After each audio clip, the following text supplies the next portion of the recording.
So ఇక్కడ question చూడండి. తమిళ సాహిత్యంలో శిల్పాధికారం మరియు మణిమేకలై అనే మహిమాన్వితమైన పుస్తకాలు దేనికి సంబంధించినవి? So the Tamil literature and the glorious books Silappatikaram and Manimekalai are related to. So they are related to Jainism, Buddhism, Hinduism, Christianity. And the answer is nothing but బుద్ధిజానికి సంబంధించినవి. So option B is the correct answer అవుతుంది. Like in Buddhism, we have a books or we have a literature which is called as a త్రిపీటకాస్. బుద్ధిజానికి సంబంధించిన books కావచ్చు, సాహిత్యాన్ని మనం ఏమని చెప్పేసి పిలుస్తాము అంటే వాటిని త్రిపీటకాస్ అని చెప్పేసి పిలవడం జరుగుతుంది. ఈ త్రిపీటకాస్ ఎలా ఉంటాయి? వినయ పీఠిక, సుత్త పీఠిక, అభిధామ పీఠిక. సో ఇలా త్రిపీటకాస్ లో ఉంటాయి. జైనిజానికి సంబంధించిన బుక్స్ ఏవైతే ఉంటాయో దే ఆర్ కాల్డ్ యాజ్ అంగాస్ అని చెప్పేసి పిలుస్తారు. అలాగే పూర్వాస్ అని కూడా పిలవడం జరుగుతుంది అన్నమాట. జైనిజానికి సంబంధించిన లిటరేచర్ ని అంగాస్ అండ్ పూర్వాస్ గా పిలుస్తారు. If it is Buddhism they are called as a Tripitakas. మనకి మహాభారతం, రామాయణం లాంటివి హిందూ మతానికి సంబంధించినవి ఉన్నాయి. అయితే తమిళనాడులో ఎస్పెషల్లీ లేదా సౌత్ ఏరియాలో, డౌన్ సౌత్ పార్ట్ లో మనకి సంగం లిటరేచర్ టైంలో కావచ్చు, తమిళ లిటరేచర్ టైంలో కావచ్చు 5 గ్రేట్ ఎపిక్ స్టోరీస్ ఉన్నాయి. మేజర్ ఎపిక్ స్టోరీస్ అంట, మైనర్ ఎపిక్ స్టోరీస్ అంట. సో దాంట్లో మేజర్ ఎపిక్ స్టోరీస్ లో ఒకటి శిల్పధికారం, 2 మణిమేకలై. సో ఈ రెండు కూడా ఒక క్యారెక్టర్స్ కి, కొన్ని క్యారెక్టర్స్ కి సంబంధించిన స్టోరీస్ ని ఎక్స్ప్లెయిన్ చేస్తున్నా. సో దాంట్లో బుద్ధిజానికి సంబంధించి కూడా కొంత ఇన్ఫర్మేషన్, ఎస్పెషల్లీ మణిమేకలై అనే బుక్ బుద్ధిజానికి సంబంధించిన ఇన్ఫర్మేషన్ ని రిప్రజెంట్ చేస్తుంది కాబట్టి ఆప్షన్ బి అనేది కరెక్ట్ ఆన్సర్ గా తీసుకుంటాం. క్వశ్చన్స్ ఇట్లానే ఫ్రేమ్ చేస్తారండి ఒకవేళ అనుకోని సందర్భాల్లో. So in some situations questions ఇలా కూడా రావచ్చు. In Sangam literature 5 great epics ఉన్నాయి, 5 మైనర్ ఎపిక్స్ ఉన్నాయి. ఆ 5 గ్రేట్ ఎపిక్స్ ఏంటి? ఒకటి Silappatikaram which is written by Ilango Adigal. Ilango Adigal అనే పర్సన్ సో మనకి శిల్పధికారం అనే బుక్ ని రాశారు. మణిమేకలై గ్రూప్ ఆఫ్ పీపుల్ రాశారని చెప్తారు. ఒక ఆధర్ని చెప్పడం జరుగుతుంది కానీ సో అది మనకి కన్ఫర్మేషన్ లేనట్టుగా చెప్పడం జరుగుతుంది. ఎందుకంటే మనకి మణిమేకలై అనేది డిఫరెంట్ టైం పీరియడ్స్ లో different kind of authors compose చేశారని చెప్పడం జరుగుతుంది. అలాగే నెక్స్ట్ జీవిక చింతామణి లేదా జీవిక చింతామణి, అజీవిక చింతామణి ఇలా కూడా పిలవడం జరుగుతుంది. సో ఇది వచ్చేటప్పటికి ఎవరైతే కథవేర అనే పర్సన్ ఉన్నారో తిరువాత కథవేర. సో ఈయన ఈ జీవిక చింతామణి అనే దాన్ని రాయడం జరిగింది అనమాట. అలాగే నెక్స్ట్ కుండల కేసి అనే దాన్ని నత కుతనార్ అనే పర్సన్ మనకి కుండల కేసి అనే దాన్ని రాయడం జరిగింది. వాలయపతి. సో ఇది కూడా మనకి ఆధార్ స్పెసిఫిక్ గా మనకి తెలియదు కాబట్టి ఇక్కడ నేను మెన్షన్ చేయలేదు. Valayapathi, Kundalakesi, Jivaka Chintamani, Manimekalai, Silappatikaram. These are the 5 great epics in that Sangam literature గా చెప్పొచ్చు. అయితే దీంట్లో ఎగ్జామ్ పాయింట్ ఆఫ్ వ్యూ లో ఇంపార్టెంట్ శిల్పధికారం అండ్ మణిమేకలై. ఇచ్చిన క్వశ్చన్ ఒకదాన్ని గుర్తుపెట్టుకోండి, అలాగే ఇలంగో అడిగల్ని గుర్తుపెట్టుకోండి. And the next one coming to that 5 minor epics. 5 minor epics కి వచ్చేటప్పటికి నీలకేసి అండ్ నెక్స్ట్ వచ్చేటప్పటికి కళామణి, నాగ కుమార కావ్యం, నెక్స్ట్ యశోధర కావ్యం, నెక్స్ట్ వచ్చేటప్పటికి ఉదయన కుమార కావ్యం. ఇవన్నీ కూడా మనకి మైనర్ ఎపిక్ స్టోరీస్ గా చెప్పడం జరుగుతుంది. ఒక కరెంట్ అఫైర్ ఏంటంటే 2023లో తమిళంలో ఫేమస్ పోయిట్ లేదా తమిళనాడులో ఫేమస్ పోయిట్ ఆయన పేరు తిరువల్లూరు. సో తిరువల్లవూరు అనే ఒక ఫేమస్ పోయెట్ ఉన్నారు. ఆయన యొక్క విగ్రహాన్ని ఫ్రాన్స్ లో ప్రతిష్ఠించడం జరిగింది. In last year 2023 the famous poet of Tamil Nadu Thiruvalluvar statue is started in that inaugurated in France గా చెప్పడం జరుగుతుంది. ఫ్రాన్స్ యొక్క క్యాపిటల్ వచ్చేటప్పటికి మనకి దేనిగా ఉందండి? ఫ్రాన్స్ యొక్క క్యాపిటల్ వచ్చేటప్పటికి ప్యారిస్ గా గుర్తుపెట్టుకోవచ్చు. ప్యారిస్ లో మనకి ఏ ఆర్గనైజేషన్ కి సంబంధించిన హెడ్ క్వార్టర్స్ అనేది ఉంది? యునెస్కోకి సంబంధించిన హెడ్ క్వార్టర్స్ అనేది ప్యారిస్ లో లొకేట్ అయి ఉంది. సో యునెస్కోకి సంబంధించి భారతదేశంలో ఉన్న 18 బయోస్పియర్ లో ఎన్ని బయోస్పియర్స్ ని అది గుర్తించింది? 12 బయోస్పియర్స్ ని మ్యాన్ అండ్ బయోస్పియర్ ప్రాజెక్ట్ కింద గుర్తించింది. మ్యాప్ అంటే ఏంటి అనేది previous question, SSC previous question. Man and biosphere. So ఇండియాలో 18 బయోస్పియర్స్ ఉన్నాయి. Out of 18 biosphere under the project of map 12 biospheres are recognized by UNESCO. అర్థమైంది కదా? యునెస్కో యొక్క headquarters Paris. Paris is a capital of France. France యొక్క prime minister ఎవరు? Gabriel Attal is a prime minister of France. అలాగే France యొక్క president ఎవరు అంటే Emmanuel Macron is a president of France గా చెప్పొచ్చు. అండ్ జాన్ 26కి సంబంధించిన chief guest ఎవరు అని అడిగితే మాత్రం ఈసారి మనకి రిపబ్లిక్ డేకి ఇమాన్యుయల్ మ్యాక్రాన్ ఫ్రాన్స్ యొక్క ప్రెసిడెంట్ గా చెప్పడం జరుగుతుంది అనమాట. సో ఇది ఓరియంటెడ్ గా మనం అటు కరెంట్ అఫైర్స్ ఇటు హిస్టరీ రిలేటెడ్ గా కూడా కవర్ చేసుకోవచ్చు. ఆప్షన్ బి అనేది ఇక్కడ కరెక్ట్ ఆన్సర్ అవుతుంది. For Buddhism the important architecture is nothing but stupa. So స్తూపాలు ఏవైతే ఉంటాయో అవి బుద్ధిజానికి సంబంధించి ఇంపార్టెంట్ ఆర్కిటెక్చర్ గా కూడా గుర్తుపెట్టుకోండి. And coming to that next one. Next వచ్చేటప్పటికి which rulers built the Ellora temples అని చెప్పేసి అడుగుతున్నారు. సో ఎల్లోరా దేవాలయాలని ఏ పాలకులు నిర్మించారు అని. చాళుక్యాస్, శుంగ, రాష్ట్రకూట, పల్లవాస్ అని చెప్పేసి ఉన్నాయి. సో యాక్చువల్ గా మనకి ఈ ఏదైతే ఏమంటున్నారు ఎల్లోరా టెంపుల్స్ అని ఉన్నాయా, ఈ ఎల్లోరా టెంపుల్స్ లో చాలా ఫేమస్ టెంపుల్ వచ్చేటప్పటికి Kailasanatha temple. Again I'm repeating, Kailasanatha temple.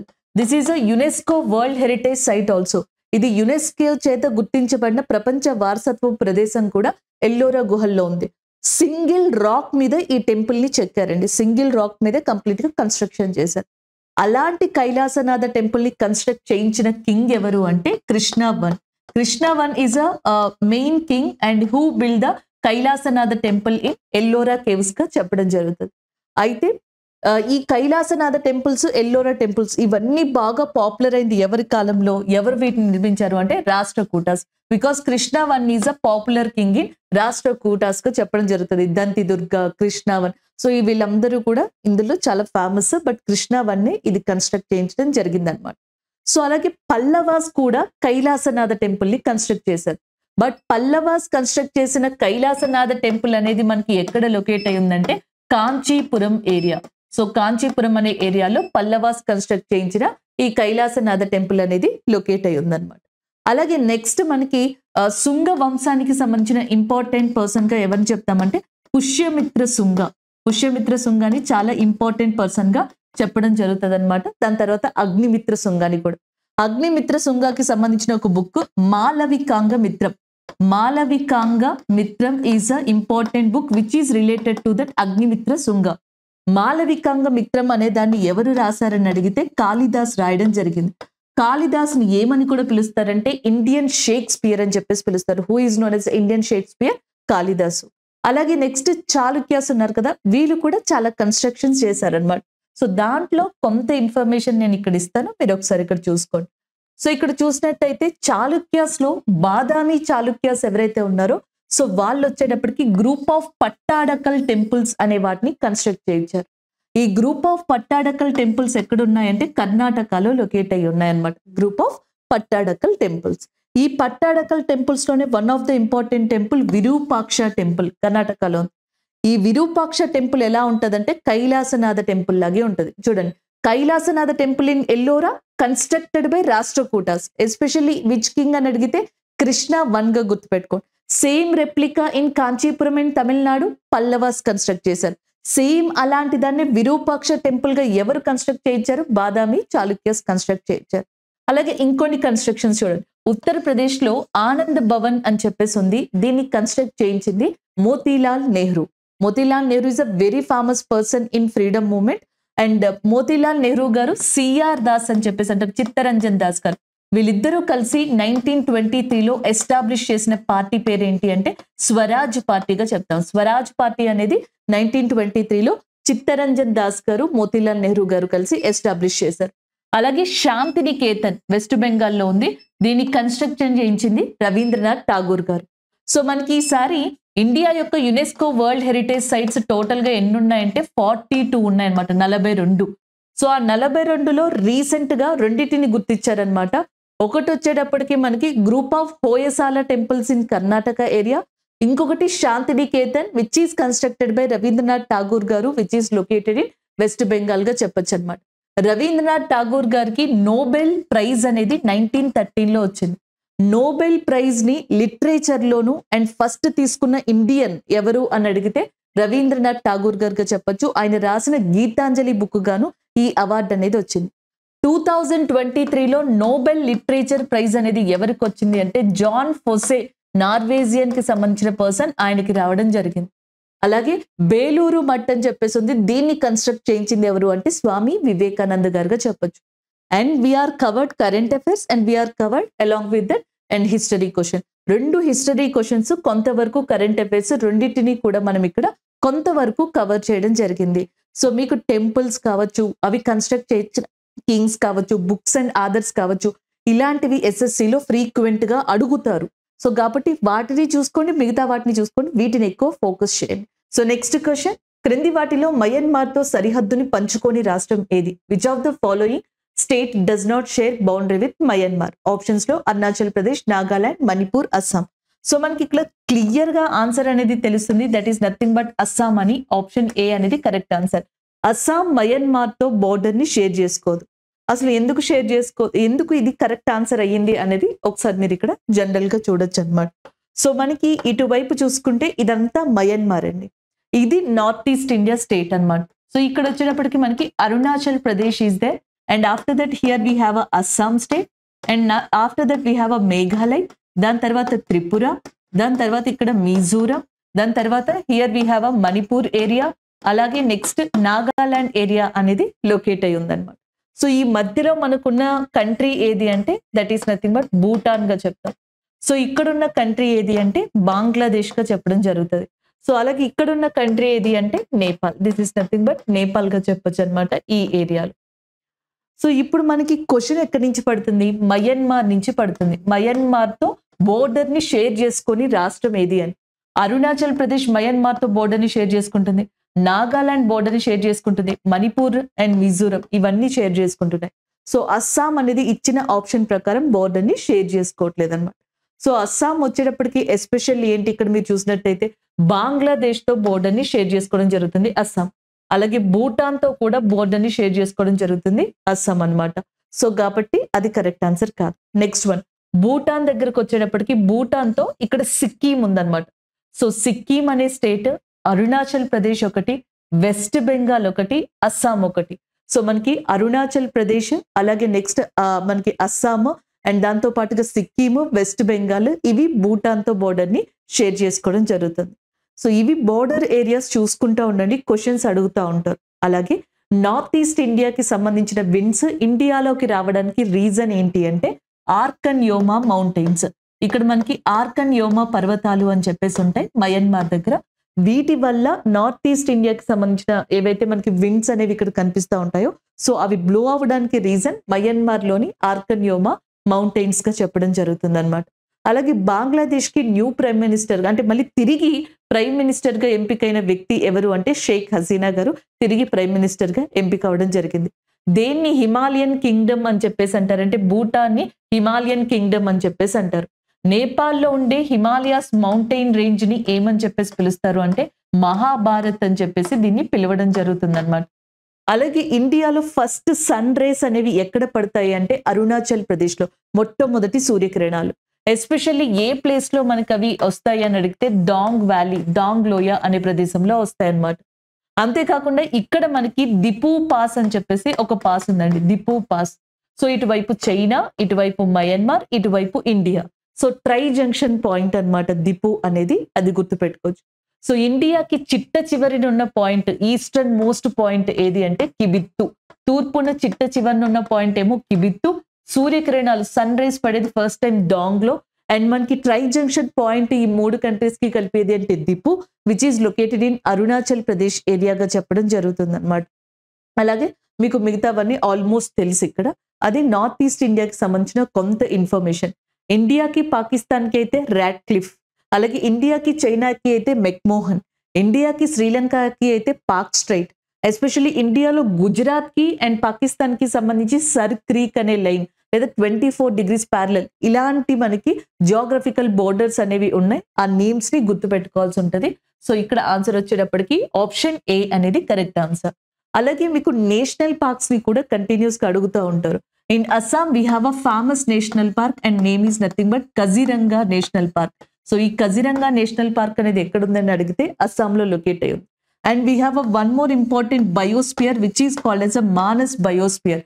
So ఈ మానస్ బయోస్పియర్ అనేది ఎక్కడుంది అంటే అస్సాంలోనే లొకేట్ అయి ఉందన్నమాట. రైమోనా అనే 106th నేషనల్ పార్క్, ఇండియాకి 106 నేషనల్ పార్క్స్ ఉన్నాయి. దీంట్లో 106th నేషనల్ పార్క్ ఏది అని అడిగితే that is a Raimona national park in Assam. So అస్సాంలో మనకి ఇంపార్టెంట్ వ్యాలీ ఒకటి ఉంది, దాని పేరు సుర్మా వ్యాలీ అని చెప్పేసి చెప్పడం జరుగుతుంది, సుర్మా లోయ. And which is very famous for tea cultivation in India. భారతదేశంలో టీ కల్టివేషన్ కి ఓల్డెస్ట్ ఏరియా, చాలా ఫేమస్ ఏరియాగా దీన్ని చెప్తారు. So SSC famous question, Assam is very famous for festival which is called as a Bihu festival. So ఈ Bihu festival 3 parts లో జరుగుతుంది అనమాట, 3 types లో. ఒకటి వచ్చేటప్పటికి భోగ బిహు అని చెప్పేసి అంటారు, దీన్ని న్యూ ఇయర్ టైమ్ గా కూడా సెలబ్రేట్ చేసుకుంటారు అస్సాంలో. అలాగే దాంతో పాటుగా కాతి బిహు అని చెప్పేసి ఇంకొక దాన్ని సెలబ్రేట్ చేసుకోవడం జరుగుతుంది. అలాగే మాఘ బిహు అని చెప్పేసి ఇంకొక దాన్ని సెలబ్రేట్ చేసుకోవడం జరుగుతుంది అనమాట. అలాగే అస్సాంలో we have a important island which is called as a Majuli island created by Brahmaputra river. Brahmaputra నది వల్ల అస్సాంలో నదీ ఆధారిత ద్వీపం ఏర్పడింది, దాన్ని మజూలీ ఐలాండ్ అని చెప్పేసి అంటారు, అస్సాంలో లొకేట్ అయి ఉంది. Even sorrow of Assam, Assam దుఃఖదాయిని అని కూడా మనకి బ్రహ్మపుత్ర రివర్ ని పిలవడం జరుగుతుంది. And coming to that Manipur, we have one previous question. Manipur లో మనకి ఇంపార్టెంట్ నేషనల్ పార్క్ ఉంది, దాని పేరు కీబుల్ లామ్జోవా నేషనల్ పార్క్ అన్నమాట. కీబుల్ లామ్జోవా నేషనల్ పార్క్ యొక్క స్పెషాలిటీ ఏంటి అంటే నీటి మీద తేలియాడే జాతీయ పార్క్, ఫ్లోటింగ్ నేషనల్ పార్క్ కింద ఇండియాగా మణిపూర్లోని కీబుల్ లామ్జోవా అనేదాన్ని చెప్తాం.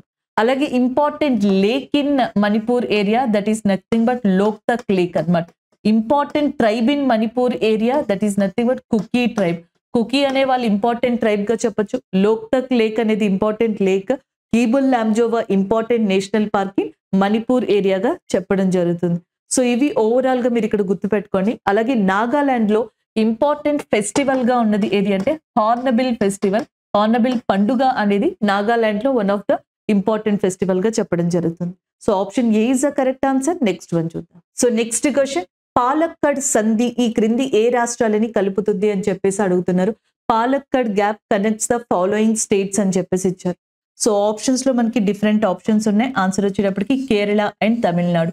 కేరళ మరియు తమిళనాడుగా చెప్పొచ్చు, లేదా కేరళ దగ్గర పాలక్కడ్ అనే ఒక ఏరియా ఉంటది అనమాట. అండ్ తమిళనాడు దగ్గర we have a Coimbatore area. So Coimbatore కి అండ్ పాలక్కడ్ ఏరియాస్ కి ఒక కనెక్షన్ అని చెప్పొచ్చు, ఒక వే అని చెప్పొచ్చు, లేదా కేరళ తమిళనాడుని కనెక్ట్ చేసే ఒక ఏరియా. సో దాని పేరు వచ్చేటప్పటికి పాలక్కడ్ గ్యాప్ గా చెప్పడం జరుగుతుంది. ఆప్షన్ సి ఏదైతే ఉందో అది కరెక్ట్ ఆన్సర్ అవుతుంది. అలాగే మహారాష్ట్రలో వీ హ్యావ్ అ బోర్ఘాట్ అని చెప్పేసి ఒకటి ఉంది, అలాగే థాల్ఘాట్ అని చెప్పేసి ఇంకొకటి కూడా ఉంది. ఇవన్నీ మనం గుర్తుపెట్టుకోవచ్చు అనమాట. అలాగే నెక్స్ట్ వచ్చేటప్పటికి మనకి పైన అంటే మౌంటైన్స్ హిమాలయన్స్ దగ్గర కూడా ఇంపార్టెంట్ పాసెస్ ఉన్నాయి. Banihal pass, Shipkila pass, Nathula pass, అలాంటి క్వశ్చన్స్ ని కూడా అడుగుతూ ఉంటారనమాట. ఫర్ ఎగ్జాంపుల్ షిప్కిలా పాస్ అనేది ఏ స్టేట్ లో ఉంది అని అడిగారు అనుకోండి, Shipki La pass is located in Himachal Pradesh area. లేదా షిప్కిలా దేన్ని కనెక్ట్ చేస్తుందని అడుగుతారు. ఇండియా అంటే ఇండియా వైపున హిమాచల్ ప్రదేశ్ ఏరియాని టిబెట్ ని కనెక్ట్ చేసేది ఏది అంటే షిప్కిలా పాస్ అని చెప్పేసి అంటాం. అలాగే దీనికి లాగే ఇంకొక రెండు ఉన్నాయి, జెలిప్లా అని చెప్పేసి ఒకటి అండ్ నతులా అని చెప్పేసి ఒకటి. జెలిప్లా నతులా పాసెస్ అనేవి ఎక్కడ ఉన్నాయని అడిగారు అనుకోండి, that is nothing but Sikkim area. Same ఇండియాని టిబెట్ ని కలుపుతాయి అన్నమాట. ఇండియాని టిబెట్ ని కలిపే పాసెస్ కనుమలు చాలా ఉన్నాయి. హిమాచల్ ప్రదేశ్ దగ్గర అయితే షిప్కిలా, సిక్కిం దగ్గర అయితే జెలిప్లా నతులా అనే ప్రాంతాలు ఉన్నాయన్నమాట. టిబెట్ యొక్క క్యాపిటల్ వచ్చేటప్పటికి లాసా అని చెప్పేసి ఉంటది. సో ఆ ఏరియాకి ఇవి కనెక్టివిటీగా కూడా పనిచేస్తూ ఉన్నాయి. అండ్ నెక్స్ట్ వచ్చేటప్పటికి మనకి ఉత్తరాఖండ్ లో ఇంపార్టెంట్ పాస్ వచ్చేటప్పటికి లిప్లేక్ పాస్ అని చెప్పేసి అంట. ఈ లిప్లేక్ పాస్ అనేది ఉత్తరాఖండ్ లో ట్రై జంక్షన్ పాయింట్ అన్నమాట. సో ఇటువైపు ఇండియా ఉంటది, ఇటువైపు టిబెట్ ఉంటది, ఇటువైపు నేపాల్ ఉంటది. సో నేపాల్ కి, ఇండియాకి, టిబెట్ కి try junction point in Uttarakhand గా దేన్ని చెప్తాము అంటే లిప్ లేక్ పాస్ అనేది చెప్తాం. షిప్కిలా అనేది హిమాచల్ ప్రదేశ్ లో ఉంటది. ఇన్ దిస్ హిమాచల్ ప్రదేశ్ లోని we have a one more pass, దాని పేరు బారాలచా పాస్ గా చెప్పడం జరుగుతుంది. ఇదే హిమాచల్ ప్రదేశ్ లో ఇంకొక పాస్ ఉంటది, దాని పేరు రోహతాంగ్ పాస్ అని చెప్పేసి పిలవడం జరుగుతుంది. రోహతాంగ్ పాస్, నెక్స్ట్ బారాలచా, షిప్కిలా హిమాచల్ ప్రదేశ్ కి సంబంధించినవి. దిపు పాస్ అనేది అరుణాచల్ ప్రదేశ్ కి సంబంధించింది. నెక్స్ట్ లిప్లేక్ అనేది ఉత్తరాఖండ్ లో లొకేట్ అయి ఉన్నట్టుగా గుర్తుపెట్టుకోవచ్చు. పాలక్కడ్ గ్యాప్ అనేది మనకి ఎక్కడికి సంబంధించింది అంటే Kerala and Tamil Nadu. So next మనకి బోర్ఘాట్ అండ్ థాల్ఘాట్ అనేవి ముఖ్యంగా మహారాష్ట్రలో ఉంటాయన్నమాట. సో అవి మీరు ఓవరాల్ గా ఇవి గుర్తుపెట్టుకుంటే సరిపోతుంది పాసెస్ కి సంబంధించి. అలాగే సిక్కిం ఉంది చూసారా, సిక్కింలో one of the important peak is there, శిఖరం ఉంది, దాని పేరు కాంచనజంగా లేదా కాంచనగంగా అని కూడా పిలవచ్చు. ఇండియా యొక్క హైయెస్ట్ పీక్, భారతదేశంలో అత్యంత ఎత్తైన శిఖరంగా కాంచనగంగా లేదా కాంచనజంగా అనే దాన్ని చెప్తాం, which is located in Sikkim ఏరియాగా కూడా చెప్పొచ్చు అనమాట. అలాగే నెక్స్ట్ పాపులేషన్ విషయంలో చూసుకుంటే ఇండియాలో చాలా ఎక్కువ population, according to 2011 census highest populated state in India Uttar Pradesh అన్నమాట. Lowest populated state in India కింద మనం దేన్ని చెప్పొచ్చు అంటే సిక్కిం ఏరియా అని కూడా చెప్పొచ్చు. సో ఇలా ఒక్కొక్క పాయింట్ ని గుర్తుపెట్టుకుంటూ ఉండండి. రీసెంట్ గా ఖేలో ఇండియా యూత్ గేమ్స్ అనేవి ఎక్కడ జరిగాయి అంటే తమిళనాడులో జరిగాయి. So Khelo India youth games recent edition తమిళనాడులో జరిగింది. వీర మాతంగై అనేది దాని యొక్క మాస్కెట్ గా ఉంది. Run Utsav, run of Kutch ఇలాంటివి ఏమొచ్చినా సరే ఆన్సర్ ఏం గుర్తుపెట్టుకోవచ్చు అంటే గుజరాత్ ఏరియా ఏదైతే ఉందో దాన్ని గుర్తుపెట్టుకోవచ్చు అనమాట. Run of Kutch is a important place in biosphere which is located in Gujarat area. Gujarat ఏరియాలో రన్ ఆఫ్ కచ్ అనేది చాలా ఇంపార్టెంట్ ప్లేస్ గా చెప్పడం జరుగుతుంది. Gir mountains, Gir Lions, Gir area అవన్నీ గుజరాత్ లో ఫేమస్ ప్లేసెస్ అన్నమాట. సో నెక్స్ట్ క్వశ్చన్ చూడండి. If a body slides over a surface the force resisting the motion between them is called as. ఒక వస్తువు ఉపరితలం పై నుండి జారినట్లయితే వాటి మధ్య కదలికలని నిరోధించే శక్తి దేనికి ఉంటుంది అని చెప్పేసి అడుగుతున్నారు. Centripetal force, centrifugal force, friction and inertia. So answer మీకు ఆల్రెడీ తెలుసు, ఘర్షణ. Option B is the correct answer. Friction ఉంటుంది అనమాట. ఏదైనా ఒక టూ బాడీస్ మధ్యలో మూమెంట్ ని కంట్రోల్ చేసేది అండ్ ఆ ఆపోజిట్ ఫోర్స్ ని కలుగజేసేది ఫ్రిక్షన్ గా చెప్పొచ్చు. అదే లిక్విడ్స్ లో అయితే దాన్ని విస్కాసిటీగా కూడా పిలవడం జరుగుతుంది. సో ఇక్కడ ఆప్షన్ బి అనేది కరెక్ట్ ఆన్సర్ అవుతుంది అనమాట. సో నెక్స్ట్ క్వశ్చన్ చూడండి. Pressure cooker reduces the time required for the cooking because of. Pressure cooker వంట చేయడానికి అవసరమయ్యే సమయాన్ని తగ్గిస్తుంది. ఎందుకంటే heat energy distributed equally, high pressure makes soft and food and boiling point of water decreases inside cooker, boiling point of water increases inside the cooker అని చెప్పేసి అడుగుతున్నారు. So answer వచ్చేటప్పటికి ఏంటంటే మనకి boiling point of the cooker ఏదైతే మనకి boiling point of water ఏదైతే ఉందో అది కుక్కర్ లో ఇంక్రీజ్ అవుతుంది అనమాట. సో ప్రెషర్ కుక్కర్ లో దాని వల్ల ఏమవుతుందంటే టైం అనేది మనకి తగ్గిపోవడం జరుగుతుంది. ఆప్షన్ ఏ అనేది కరెక్ట్ ఆన్సర్ అవుతుంది. సో నెక్స్ట్ క్వశ్చన్ చూడండి. ఆవు ఏ దేశ జాతీయ జంతువు అని చెప్పేసి అడుగుతున్నారు. Which country national animal is a Holi cow అని చెప్పేసి. ఆప్షన్స్ లో మనకి భూటాన్ అనేది ఉందన్నమాట. సో భూటాన్ కి సంబంధించి నేషనల్ యానిమల్ ఏది అంటే టాకిన్. టాకిన్ అనేది మనకి భూటాన్ కి సంబంధించిన నేషనల్ యానిమల్ గా ఉంది. ఇండియాకి మీకు ఆల్రెడీ తెలుసు రాయల్ బెంగాల్ టైగర్ గా చెప్పడం జరుగుతుంది. దాన్నే ప్యాంథ్రియస్ టైగరస్ అని కూడా పిలవడం జరుగుతుంది అనమాట. సో అది మనకి సంబంధించింది. ఇండోనేషియా ఏదైతే ఉందో ఆ కంట్రీకి సంబంధించింది డ్రాగన్. కొమరాడో డ్రాగన్ అనేది ఏదైతే ఉందో అది ఇండోనేషియాకి సంబంధించి ఏమంటారు యానిమల్ గా ఉందన్నమాట, కంట్రీస్ యానిమల్ గా. అండ్ నేపాల్ కి వచ్చేటప్పటికి holy cow. So holy cow is a national animal of Nepal. And comes to that Indonesia, it is a dragon, Komodo dragon. ఇండియాకి సంబంధించి మనకి ప్యాంథ్రియస్ టైగరస్ అని పిలవచ్చు లేదా రాయల్ బెంగాల్ టైగర్ అని పిలవచ్చు. భూటాన్ కి సంబంధించి it is a takin. So these are the respected national animals of respected countries గా చెప్పడం జరుగుతుంది. నేపాల్ కి ఇండియాకి సంబంధించి we have one exercise which is called as a Surya Kiran exercise. So Surya Kiran అనే యుద్ధ విన్యాసం నేపాల్ కి ఇండియాకి సంబంధించి చాలా ఇంపార్టెంట్ గా చెప్పొచ్చు అనమాట. అలాగే మౌంట్ ఎవరెస్ట్, హిమాలయాస్ లో హైయెస్ట్ పీక్ మౌంట్ ఎవరెస్ట్ గా చెప్పడం జరుగుతుంది. Mount Everest is located in Nepal which is also called as a Sagar Mata in Nepal. నేపాల్లో దీన్ని సాగర్ మాత అని కూడా పిలవడం జరుగుతుంది అనమాట. So next here we have Indonesia and next India, Bhutan. Bhutan కి సంబంధించి న్యూ ప్రైమ్ మినిస్టర్ 2023లో రావడం జరిగింది. ఆయన పేరు షేరింగ్ టోగ్బే. షేరింగ్ టోగ్బే అనేది ఆయన యొక్క నేమ్ అన్నమాట. భూటాన్ ప్రైమ్ మినిస్టర్ కి సంబంధించింది. అది ఒకటి చూసుకోండి. సో ఇవి ఓవరాల్ గా మనం చూసుకోవాల్సినవి. అలాగే India heritage animal, national animal కాదు, ఇండియా హెరిటేజ్ యానిమల్, భారతదేశ వారసత్వపు జంతువు అని చెప్పేసి దేన్ని పిలుస్తారు అంటే ఎలిఫెంట్ ని పిలవడం జరుగుతుంది, ఇండియాస్ హెరిటేజ్ యానిమల్ అని చెప్పేసి. అలాగే ఎలిఫెంట్ డే అనేది ఎప్పుడు సెలబ్రేట్ చేసుకుంటారంటే August 12న ఎలిఫెంట్ డే అనే దాన్ని సెలబ్రేట్ చేసుకోవడం జరుగుతుంది. ప్రాజెక్ట్ ఎలిఫెంట్ అనేది ఏ ఇయర్ లో స్టార్ట్ చేశారంటే 1992లో ప్రాజెక్ట్ ఎలిఫెంట్ అనే దాన్ని స్టార్ట్ చేశారు. First elephant reserve in India Jharkhand లో స్టార్ట్ అయింది. దాని పేరు సింగ్బమ్ ఎలిఫెంట్ రిజర్వ్ గా చెప్పొచ్చు, which is located in Jharkhand. అలాగే సిమిలర్లీ ప్రాజెక్ట్ టైగర్ అనేది ఇండియాలో ఎప్పుడు స్టార్ట్ చేశారంటే 1973లో ప్రాజెక్ట్ టైగర్ అనేది స్టార్ట్ చేయడం జరిగింది. Bandipur tiger reserve is a first tiger reserve which is initiated in the Karnataka area. దీని తర్వాత జిమ్ కార్బెట్ ఉత్తరాఖండ్ లో లొకేట్ అయి ఉంది. అదే మన ఫస్ట్ నేషనల్ పార్క్ కూడా. అలాగే ఇండియా యొక్క మనకి ఎక్వటిక్ యానిమల్, నేషనల్ ఎక్వటిక్ యానిమల్, జాతీయ జల జంతువు అని చెప్పేసి దేన్ని పిలుస్తారు అంటే గంగా డాల్ఫిన్ ఏదైతే ఉందో సో దానిని జాతీయ జల జంతువు అని కూడా పిలవడం జరుగుతుంది. Here in India in 2024 the first beach games are started. మనకి అఫీషియల్ గా ఫస్ట్ బీచ్ గేమ్స్ అనేవి ఫస్ట్ టైం ఇండియాలో 2024లో స్టార్ట్ అయ్యాయి. అవి ఎక్కడ స్టార్ట్ అయ్యాయి అంటే డయ్యూ ఏరియాలో. సో డయ్యూలోని గోగ్లా బీచ్ ఏదైతే ఉందో అక్కడ స్టార్ట్ అవడం జరిగింది. సో ఈ బీచ్ గేమ్స్ కి సింబల్ మాస్కెట్ వచ్చేటప్పటికి పెరెల్.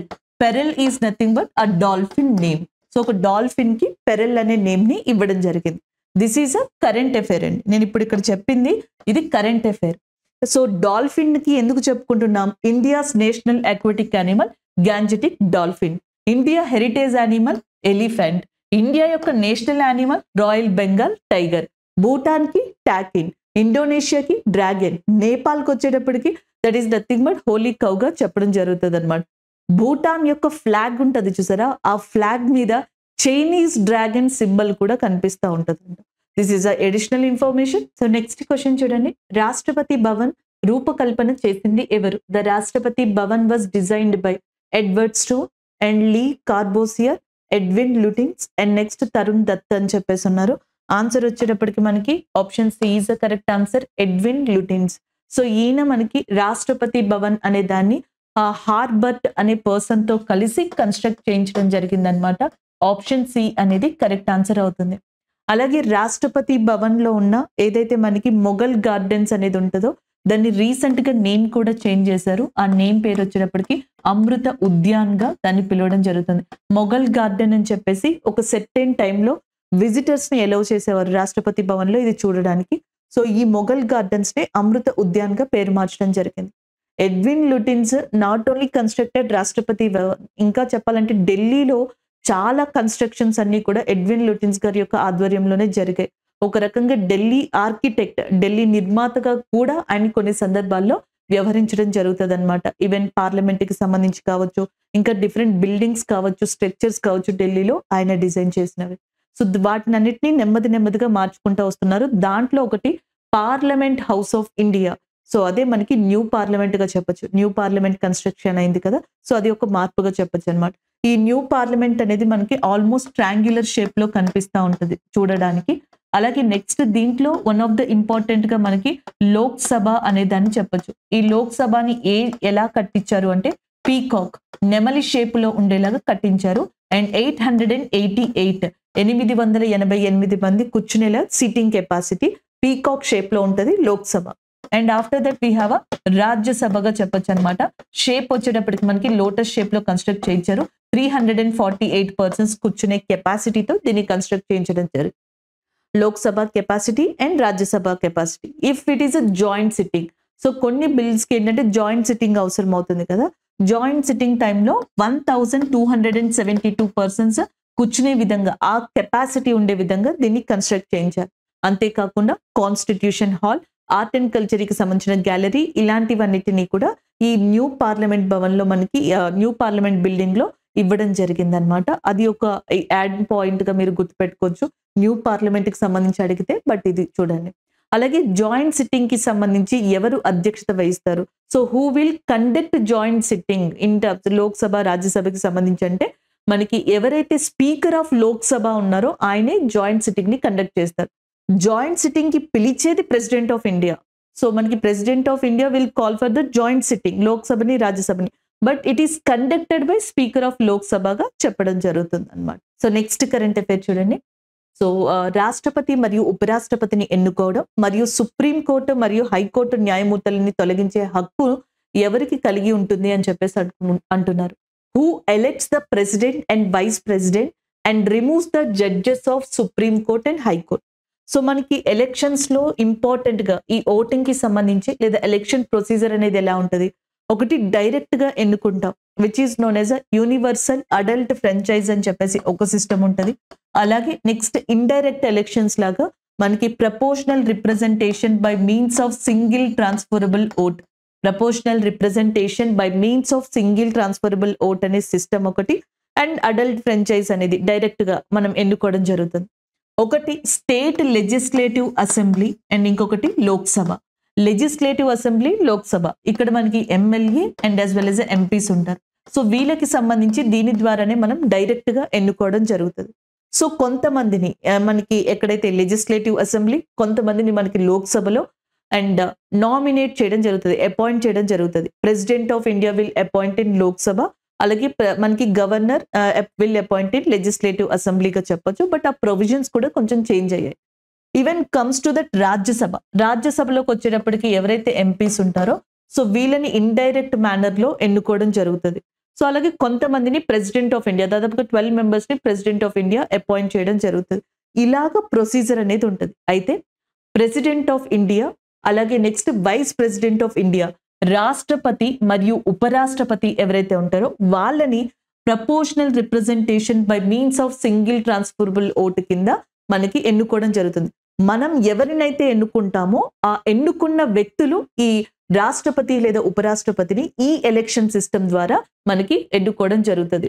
So people, the persons who are directly elected by the people, they will choose that president and vice president of India on the name of proportional representation by means of single transferable vote system గా చెప్పడం జరుగుతుంది అనమాట. అలా ఎన్నుకుంటాం.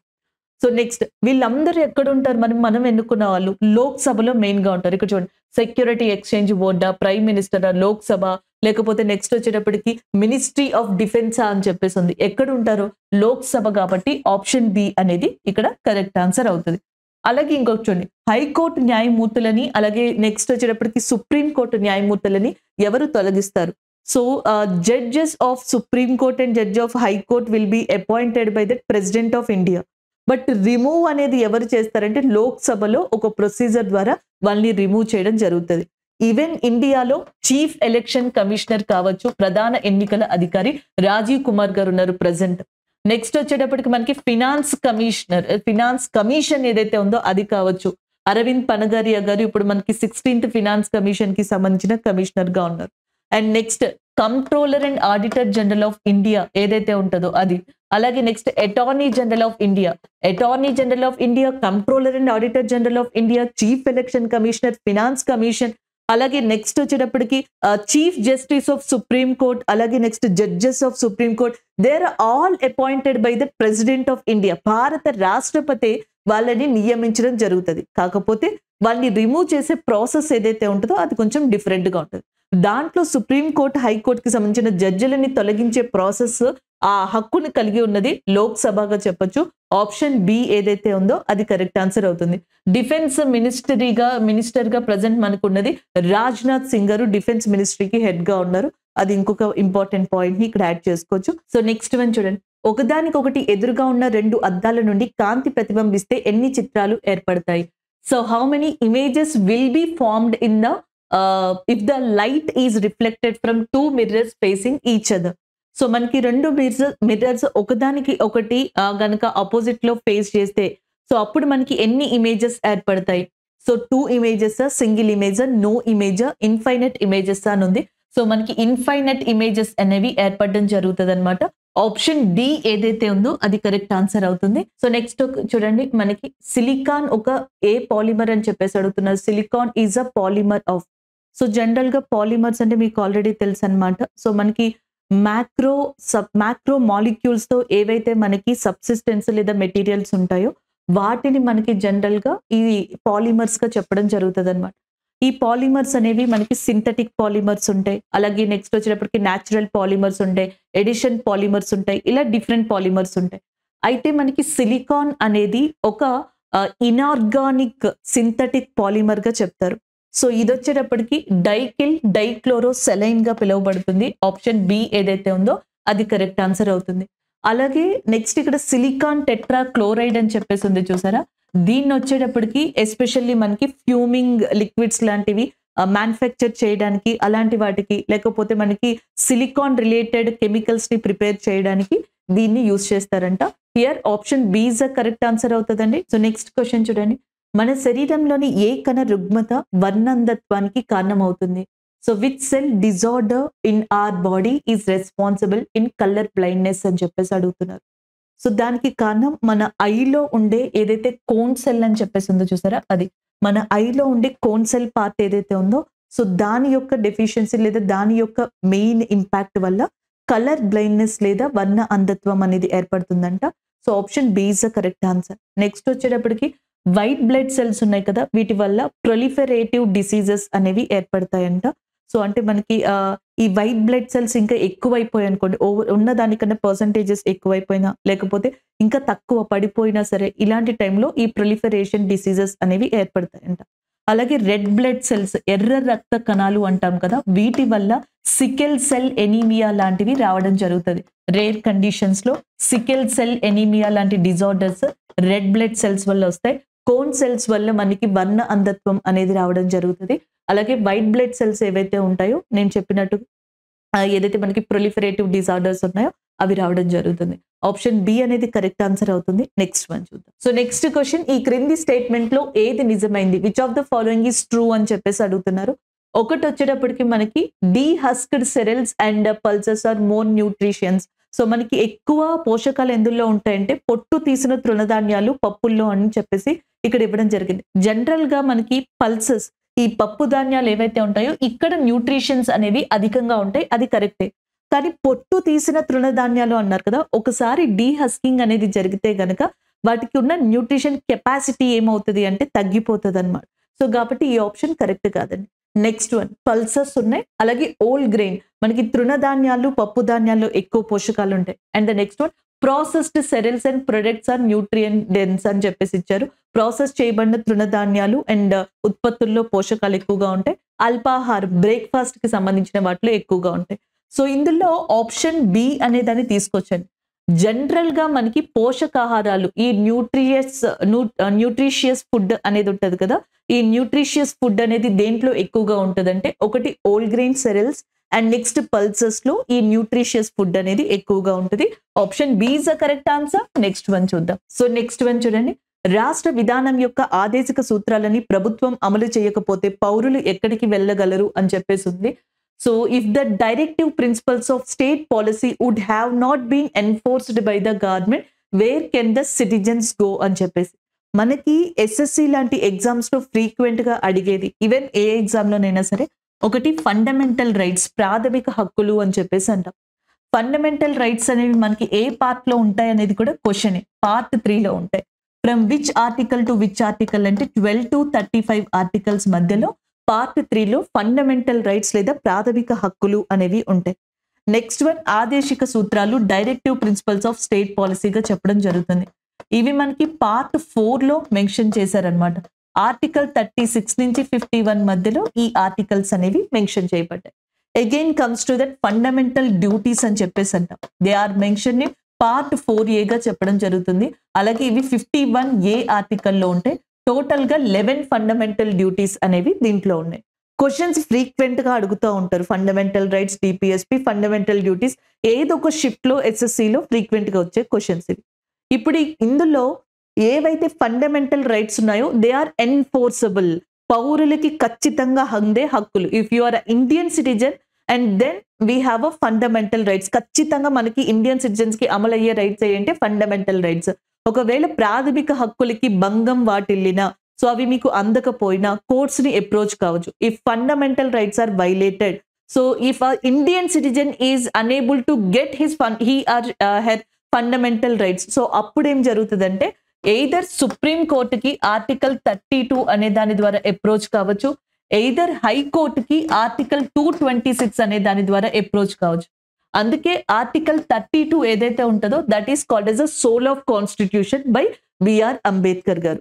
So doctor BR Ambedkar గారు ఏదైతే మనకి article 32 అనేది ఉందో సుప్రీం కోర్టుని అప్రోచ్ అవ్వచ్చు. సో దానినే మనకి సోల్ ఆఫ్ కాన్స్టిట్యూషన్, రాజ్యాంగానికి ఆత్మ వంటిది అని ఆ ఆర్టికల్ ని కూడా పిలవడం జరిగిందనమాట.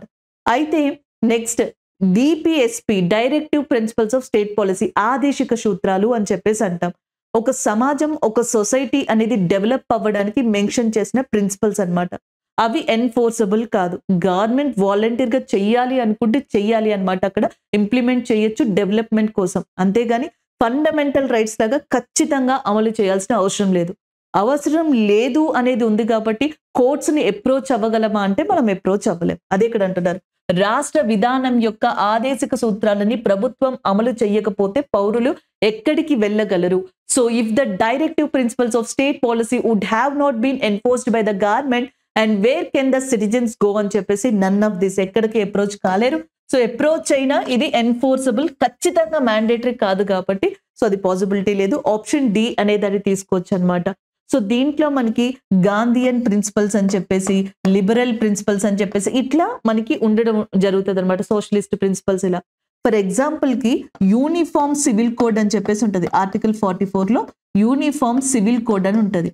అంటే మనకి మ్యారేజెస్ జరిగినప్పుడు Hindu marriage act, Islamic marriage act, Sikh కి సంబంధించి ఆనంద్ మ్యారేజ్ యాక్ట్ ఇలా ఉంటాయి.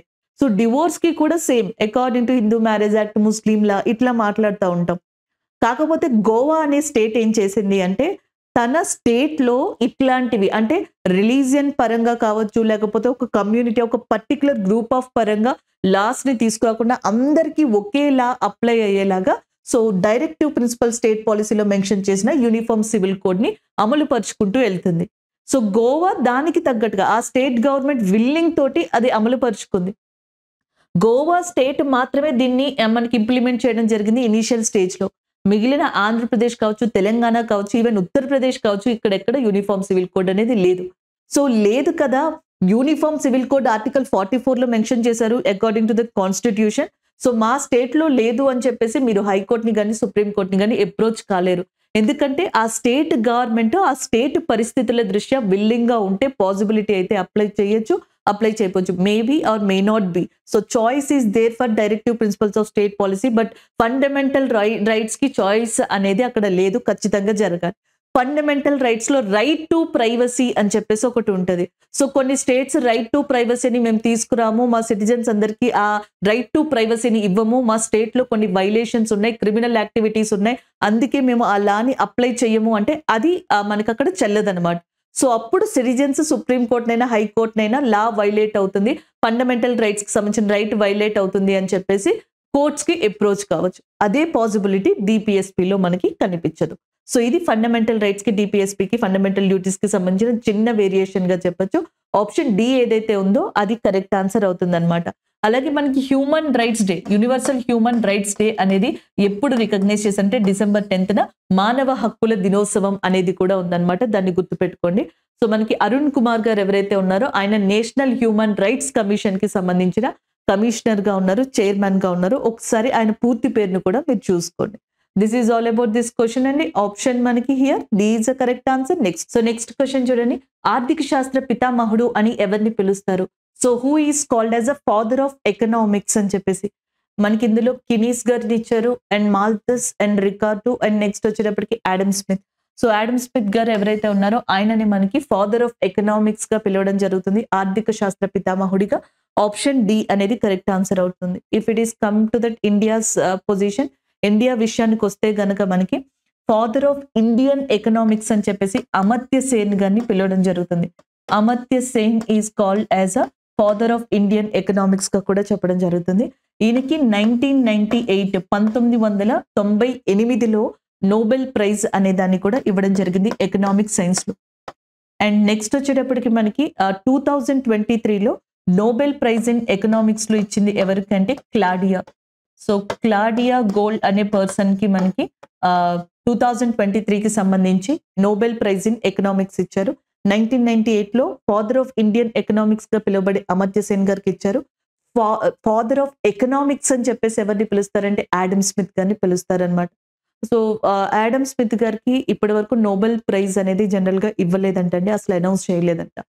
అలాగే నెక్స్ట్ వీళ్ళు కూడా ఎకనామీ రిలేటెడ్ దాంట్లో మనకి డిఫరెంట్ ఎకనామిక్స్ రిలేటెడ్ దాంట్లో డిఫరెంట్ థియరీస్ ఇచ్చిన పర్సన్స్ గా కూడా వీళ్ళని చెప్పొచ్చు అనమాట. యాక్చువల్గా చాణక్య ఎవరైతే ఉన్నారో ఆయన ఇండియాలో మనకి కన్సిడర్ చేస్తారనమాట హిస్టారికల్ పరంగా. But coming to that economy or economics background, so father of Indian ఎకనామీగా మనకి ఎకనామిక్స్ గా ఎవరిని పిలుస్తారంటే అమర్త్య సేన్ గారిని పిలవడం జరుగుతుంది. చాణక్య లేదా కౌటిల్య, ఆయనని ఇండియన్ మెకవల్లి అని కూడా పిలుస్తారు. ఆయన అర్థశాస్త్రం అనే దాన్ని రాయడం జరిగింది అనమాట. So here option D is the correct answer. So next question చూడండి, క్రింది వాటిలో ఏది భారతీయ ప్రణాళిక యొక్క లక్షణం కాదు? So which of the following is not a feature of Indian planning? So మనకి 5 years ప్లాన్స్ ఉన్నాయి కదా, పంచవర్ష ప్రణాళికలు కావచ్చు, లేదా India is following mixed economy. So general గా 3 types ఆఫ్ ఎకానమీస్ ఉంటాయి కదా, capitalist economy, socialist economy, mixed economy అని చెప్పేసి ఉంటాయి. So India is following mixed ఎకానమీగా చెప్పొచ్చు అనమాట. సో అట్లాంటి మిక్స్డ్ ఎకానమీకి సంబంధించిన ఇండియా యొక్క ప్లానింగ్ ఏదైతే ఉంటుందో దాంట్లో కావచ్చు, or else in the point of 5 year plans లో కావచ్చు, ఇండియా ఏ టైప్ ఆఫ్ ప్లాన్ ని అసలు మనకి తీసుకోలేదు, కన్సిడర్ చేయలేదు అని అడుగుతున్నారు. Development planning first 5 year plan లోనే చూడొచ్చండి. సో అసలు ఫస్ట్ 5 year ప్లాన్ మనం లాంచ్ చేసినప్పుడే అగ్రికల్చర్ కావచ్చు, ఇరిగేషన్ కావచ్చు, వీటి కూడా కంప్లీట్ డెవలప్మెంట్ కోసం, ఈవెన్ సెకండ్ 5 year ప్లాన్ లో కూడా మనకి డెవలప్మెంట్ ఆఫ్ ఇండస్ట్రియలైజేషన్ వీటి మోటోతోనే మనం వెళ్ళాం కాబట్టి ఇది ఉంది. అలాగే డెమోక్రటిక్ ప్లానింగ్, ప్రజాస్వామ్య ప్రణాళిక అనేది కూడా దీంట్లో భాగమే.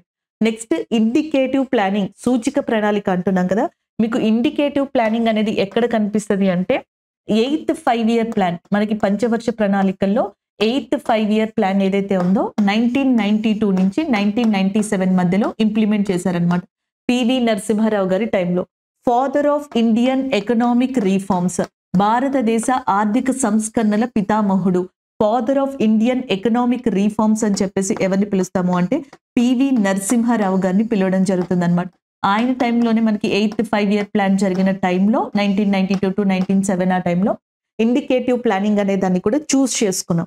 Indicative planning represents and it will identify and future of industries అన్నమాట. సో ఏ ఇండస్ట్రీస్ కి ఫ్యూచర్ లో మంచి గ్రోత్ ఉంటుందో వాటిని ఐడెంటిఫై చేసి సో వాటిని మార్కెట్ లోకి ఇంట్రడ్యూస్ చేయడం, కంప్లీట్ గా స్ట్రక్చర్ ని మార్చడం, ఇవన్నీ కూడా సూచన ప్రణాళిక ఇండికేటివ్ ప్లానింగ్ లో భాగం. దాన్ని 8th 5 year ప్లాన్ లో తీసుకున్నాం. ఈవెన్ జపాన్, ఫ్రాన్స్ లాంటి కంట్రీస్ ఇవి ఫ్రీక్వెంట్ గా యూస్ చేస్తూ ఉంటాయి. బట్ సెంట్రలైజ్డ్ ప్లానింగ్ అనేది మనం తీసుకోలేదండి. కేంద్రీకృత ప్రణాళిక అనేది మనకి జనరల్ గా పంచవర్ష ప్రణాళికల్లోని లేదు. మన మిక్స్డ్ ఎకానమీ యొక్క లక్షణం కూడా ఆల్మోస్ట్ మనకి సెంట్రలైజ్డ్ ప్లానింగ్ అనేది కూడా తీసుకోలేదన్నమాట.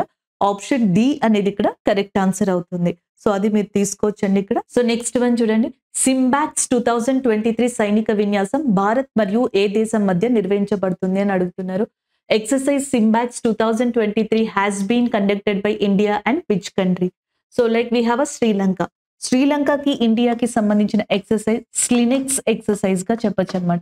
స్లినెక్స్ ఎక్సర్సైజ్ 2023 అనేది ఎక్కడ కండక్ట్ చేశారంటే కొలంబోలో కండక్ట్ చేయడం జరిగింది అనమాట. ఈ ఎక్సర్సైజ్ ఎన్నోవ ఎడిషన్ అంటే 10th ఎడిషన్ గా చెప్పొచ్చు. First edition is started in 2005. This is the 10th edition. 2023లో ఇండియాకి అండ్ శ్రీలంకకి మధ్యలో కొలంబోలో జరిగిందనమాట. అలాగే ఇండియాకి సంబంధించిన ఇండియన్ నేవీ షిప్ సావిత్రి ఏదైతే ఉందో అది దీంట్లో పార్టిసిపేట్ చేయడం జరిగింది. ఐఎన్ఎస్ కిల్తాన్ అనేది కూడా దీంట్లో పార్టిసిపేట్ చేసింది. And Sri Lanka have 2 capitals. One is a Colombo and one is a Jayawardenepura Kotte. Ranil Wickremesinghe is a president of Sri Lanka. Dinesh Gunawardena is a Sri Lanka prime minister గా చెప్పొచ్చు. That is all about SLINEX and Sri Lanka. And Sudan కి మనకి ఎట్ ప్రెసెంట్ ఎక్సర్సైజ్ ఏం జరగలేదు. Next Singapore and South Korea. Singapore కి మనకి మధ్యలో ఉన్న లాంగ్ బ్యాక్ ఎక్సర్సైజ్ గా దీన్ని చెప్పొచ్చు అనమాట. సింబాక్స్ అనే దాన్ని సింగపూర్ ఇండియా ఎక్సర్సైజ్ గా. అయితే 1994లో దీని ఫస్ట్ ఎడిషన్ అనేది జరిగింది. రీసెంట్ గా 2023లో దీని ఎడిషన్ మనకి సింగపూర్ లోనే కండక్ట్ చేశారు.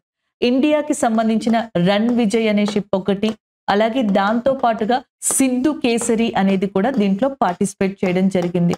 సింధు కేసరి, రన్ విజయ్ లాంటివి ఈ ఎక్సర్సైజ్ లో మనకి పార్టిసిపేట్ చేశాయి. There is a line called 38 degrees parallel like Radcliffe. Radcliffe అనేది ఇండియాకి పాకిస్తాన్ కి, 24 degrees parallel ఇండియాకి పాకిస్తాన్ కి. అలాగా 38 degrees parallel అనేది సౌత్ కొరియా అండ్ నార్త్ కొరియాకి సంబంధించిందిగా గుర్తుపెట్టుకోవచ్చు. And South Korea capital is nothing but Seoul అన్నమాట. సో ఇది ఓవరాల్ ఇన్ఫర్మేషన్.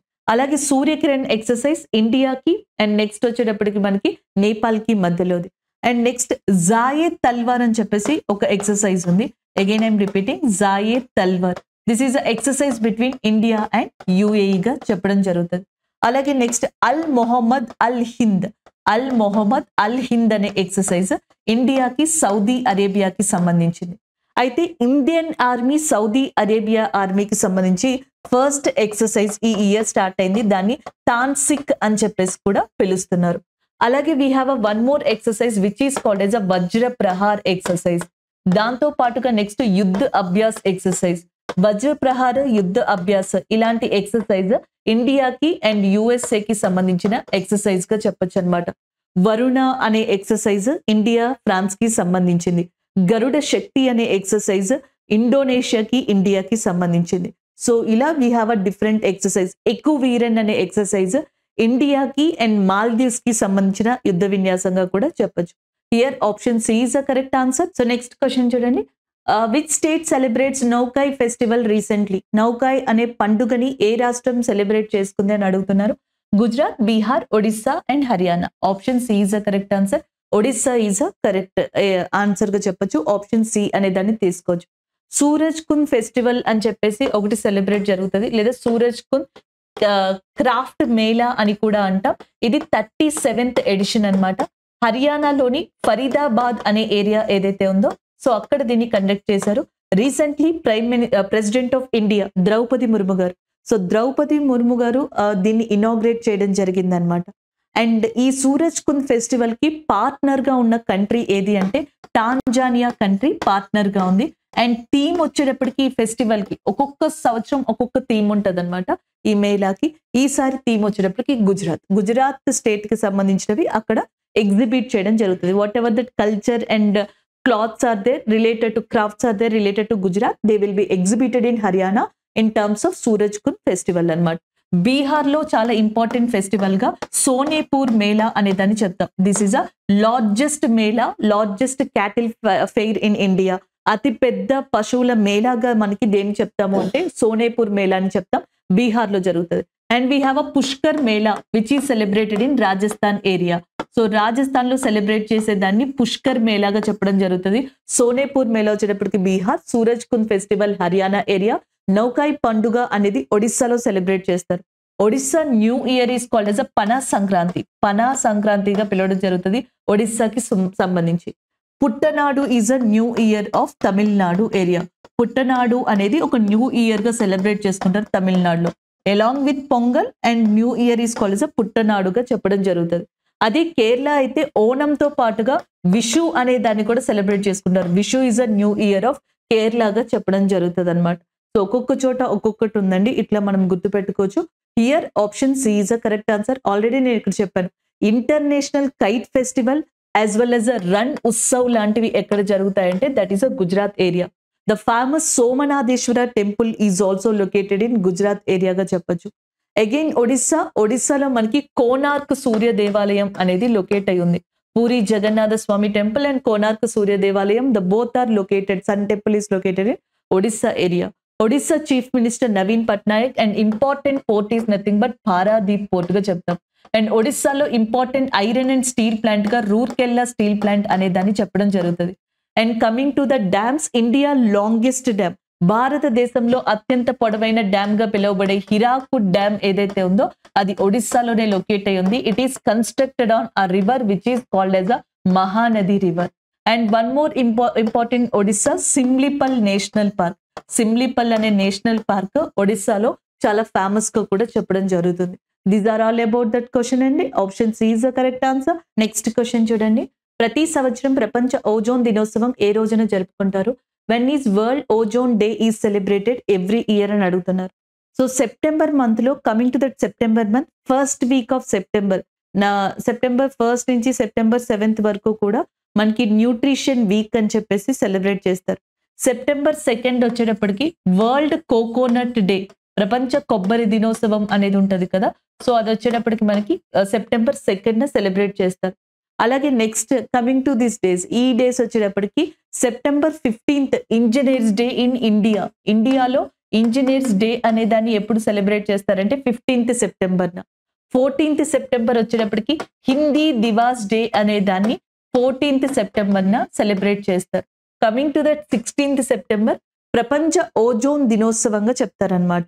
ప్రపంచ ఓజోన్ దినోత్సవం అనేది 16th September. 5th September teachers day మీకు ఆల్రెడీ తెలుసు. 8th సెప్టెంబర్ వచ్చేటప్పటికేమో లిటరసీ డేగా చెప్పడం జరుగుతుంది అనమాట. లిటరసీ డే అనేది ఎప్పుడు అంటే 8th సెప్టెంబర్. 10th సెప్టెంబర్ ఏమో వరల్డ్ సూసైడ్ ప్రివెన్షన్ డే. ఈ ఆత్మహత్యలు చేసుకుంటారు కదా, ఆ నివారణ దినోత్సవం ప్రపంచవ్యాప్తంగా 10th డిసెంబర్న చేసుకుంటారు. 8th December literacy day. 5th September 10th September వచ్చేటప్పటికి world suicide prevention day. 8th September వచ్చేటప్పటికి లిటరసీ డే. 5th సెప్టెంబర్ వచ్చేటప్పటికి టీచర్స్ డే. 14th సెప్టెంబర్ వచ్చేటప్పటికి Hindi Diwas day. 15th September వచ్చేటప్పటికి engineers day. And 16th September వచ్చేటప్పటికి ozone డేగా, world ozone డేగా చెప్పడం జరుగుతుంది. Option B is the correct answer. By mistake ఎక్కడైనా నేను డిసెంబర్ అని ఉంటే అది సరి చేసుకోండి, నేను సెప్టెంబర్ ఓరియంటెడ్ లోనే మాట్లాడుతున్నాను. అండ్ నెక్స్ట్, ఈ ఓజోన్ ప్రొటెక్షన్ కోసం అని చెప్పేసి ప్రపంచవ్యాప్తంగా తీసుకొచ్చిన ఒక ప్రొటెక్షన్ ని ఏమని చెప్పేసి పిలుస్తామంటే మాంట్రియల్ ప్రోటోకాల్ అని చెప్పేసి పిలుస్తాం. Montreal protocol refers to that the norms, rules and regulations to protect ozone layer గా చెప్పొచ్చు, లేదా ఓజోన్ కాన్సెప్ట్ గా చెప్పొచ్చు. అలాగే ఈ ఓజోన్ లేయర్ అనేది మనకి అట్మాస్ఫియర్ లో ఎక్కడ ఉంటది అని అడిగారు అనుకోండి, స్ట్రాటోస్ఫియర్ లో మనకి ఇది లొకేట్ అయి ఉంటది అనమాట ఓజోన్ లేయర్ అనేది. అది ఇంకొక పాయింట్ గా మీరు ఇక్కడ చూడొచ్చు. Option B is the correct answer. So next question చూడండి. Hoysala temple is located in which of the following state? Hoysala దేవాలయం ఈ క్రింది ఏ రాష్ట్రంలో ఉంది? ఆప్షన్స్ లో కేరళ, అస్సాం, గుజరాత్ అండ్ కర్ణాటక అని చెప్పేసి ఉన్నాయి. సో మనకి కింగ్ విష్ణువర్ధన, హోయసాల కింగ్ అయిన విష్ణువర్ధన కట్టించిన ఈ టెంపుల్స్ అనేది కర్ణాటకలో లొకేట్ అయి ఉన్నాయి. Option D is the correct answer. So ఈ 2023లో UNESCO is recognized, it is a world heritage site. నేను ఆల్రెడీ ఎక్స్ప్లెయిన్ చేశాను కూడా మీకు. యునెస్కోకి సంబంధించి వరల్డ్ హెరిటేజ్ సైట్స్ అనేవి 42 ఉన్నాయి. అందులో ఒకటి Hoysala temple which is located in Karnataka and constructed by the Hoysala king Vishnuvardhana అనమాట. అలాగే గుజరాత్ లో చాలా ఇంపార్టెంట్ టెంపుల్ గా సోమనాథేశ్వర టెంపుల్ అనే దాన్ని చెప్తాం అనమాట. ఈ సోమనాథేశ్వర టెంపుల్ అని మనకి అటాక్ చేసిన పర్సన్ ఎవరు అంటే మొహమ్మద్ ఆఫ్ గజనీగా చెప్పడం జరుగుతుంది. ఆయన 1025 AD లో దీనిని అటాక్ చేశారు. ఆ అటాక్ చేసిన టైంలో ఆ ఏరియాని రూల్ చేస్తున్న కింగ్ ఎవరంటే Bhima one. When Bhima one is ruling that area and Somanatheshwara temple is attacked by Mohammed of Ghazni in 1025 AD గా చెప్పడం జరుగుతుంది.